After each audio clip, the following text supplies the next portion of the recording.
For over half a century, the automobile has brought death, injury, and the most inestimable sorrow and deprivation to millions of people. That's how the 1965 book Unsafe at Any Speed, The Designed-In Dangers of the American Automobile begins.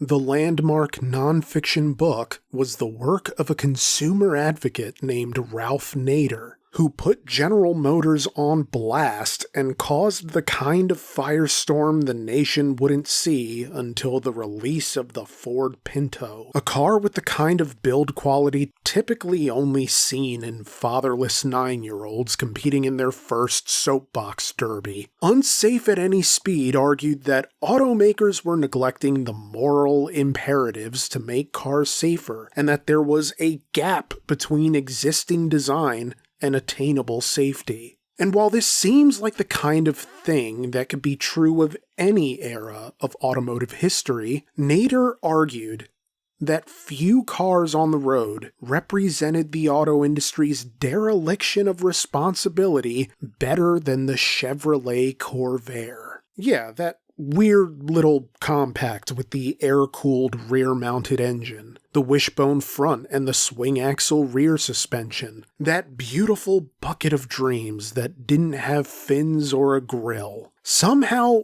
this was the car so dangerous, it resulted in a book that changed the way cars were made, led to the formation of entirely new government agencies, and in a roundabout way, pretty much created the timeline we're currently living in. But was the Corvair really as dangerous as Ralph Nader claimed? How did the controversy surrounding the Chevrolet Corvair change the automotive industry forever? This is RCR Stories, the legacy of the Chevy Corvair. In 1943, Ed Cole was the head of design at Cadillac, just 13 short years after he'd enrolled as a student in the General Motors Institute. Yes, this was a school that existed. And it was while at Cadillac that Cole worked on a concept car that never really got past the prototype stage, but featured a rear-mounted, air-cooled engine.